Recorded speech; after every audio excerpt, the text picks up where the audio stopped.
Olá, galerinha do sexto ano, tudo bem com vocês? Hoje nós iremos realizar a correção da nossa atividade.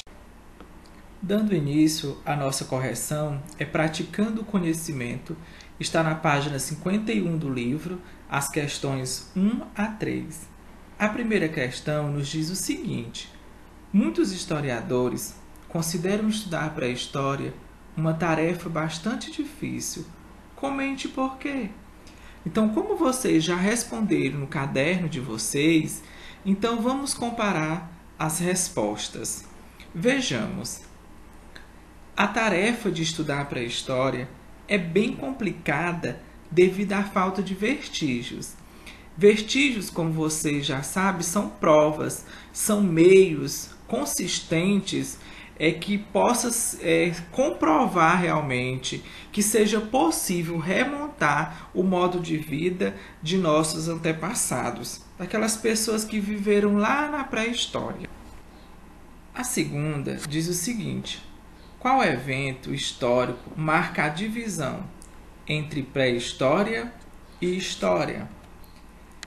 O evento que marca a divisão da pré-história e história é a invenção da escrita, que se deu por volta de 4.000 anos antes de Cristo. A gente já até vinha estudando isso antes, né? Porque a pré-história é toda a unidade do nosso livro do sexto ano. Então a gente já viu que a invenção da escrita nas paredes, né? Nas cavernas, há 4.000 anos antes de Cristo, que a gente até citou o exemplo da Serra da Capivara, que fica no estado do Piauí. A terceira questão diz o seguinte: a divisão dos períodos históricos aparenta ser preconceituosa, principalmente em relação à pré-história. Faça uma análise dessa afirmação. Vejamos. Como é uma análise, é um pouco extensa. O próprio processo de divisão da história, qualificando como pré-história um período em que não se tinha o domínio da escrita, é uma visão preconceituosa. É, na verdade, uma forma de desvalorizar toda a produção humana antes da escrita, o que é um erro, pois qualquer emanação cultural humana ajuda na reconstrução da ideia de nossos antepassados, mesmo não gerando condições mais consistentes. Tá? Essa então é a análise dessa afirmação da divisão dos períodos históricos. As questões que nós iremos resolver agora é da página 53, questões de 1 a 5. Observem a primeira questão. O período paleolítico é muito extenso, enorme, com cerca de 4,5 milhões de anos. Desta forma, convencionou-se dividi-lo em 3 fases. Cite-as. Então, vamos citar essas 3 fases. As 3 fases do período paleolítico são: Paleolítico inferior, que a duração foi de 4,5 milhões de anos antes de Cristo a 100.000 anos antes de Cristo. A segunda fase é o Paleolítico médio, que durou de 100.000 anos antes de Cristo a 40.000 anos antes de Cristo. E a terceira fase é o Paleolítico superior, 40.000 anos antes de Cristo a 10.000 anos antes de Cristo. Então a primeira fase é o Paleolítico inferior, a segunda Paleolítico médio e a terceira Paleolítico superior. A segunda, 2 fatores foram decisivos para que os hominídeos começassem a produzir cultura e evoluir socialmente. Comente-as. Então, observemos a resposta.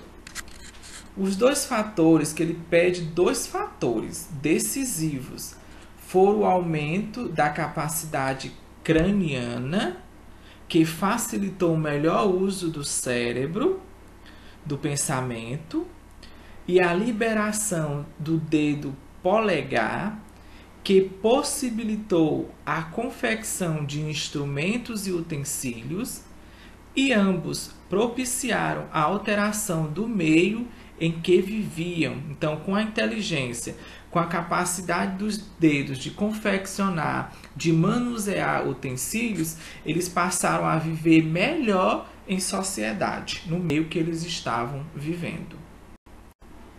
Na terceira, fale sobre o modo de produção primitiva. Era uma forma de organização econômica que consistia num sistema de bandos passivos na natureza, baseando-se na coleta de frutos e raízes, caça e pesca, porque eles passaram a viver melhor, como falavam lá na questão anterior. Então eles já sabiam coletar frutos, raízes, já eram bons para caça e para pesca. Eram nômades, ou seja, viviam se deslocando-se para outros lugares quando os produtos naturais se acabavam, porque eles já tinham capacidade suficiente para entender se naquele lugar que eles estavam eles encontraram frutos, raízes, caça e pesca, em outros lugares também eles poderiam encontrar. Então eles se tornavam povos nômades. A quarta questão diz o seguinte: cite as principais características do período paleolítico. As principais características do paleolítico foram a descoberta do fogo, o nomadismo, produção de utensílios e armas, usando-se pedras e ossos, e os primeiros registros de pinturas rupestres em cavernas. Então, foi as características do período paleolítico. Por fim, temos: qual foi a importância da descoberta e do controle do fogo para o ser humano pré-histórico? A descoberta do fogo propiciou uma melhor condição de vida aos hominídeos, que puderam, entre outras coisas, assar e cozinhar as carnes, melhorando o consumo de alimentos, o que repercutia na saúde. Puderam também se aquecer e manter os animais selvagens longe de seus bandos. Então, foi a importância do fogo para os povos que viviam lá na pré-história, os hominídeos, e a gente percebe que essa descoberta do fogo ela é importante até hoje para nós, porque nós utilizamos para fazer tudo isso hoje no nosso dia a dia, pela importância que foi esta descoberta. Finalizo com essa frase: o que eu mais amo na minha casa é quem divide ela comigo. Então são os meus familiares, são os meus pais, os meus filhos, os meus primos, todos aqueles que estão juntos, conectados neste período, porque neste período que a gente enfrenta é a família, o suporte, é a ele que nós devemos nos conectar, juntamente com Deus, que é nosso Todo-Poderoso. Tchau, muito obrigado.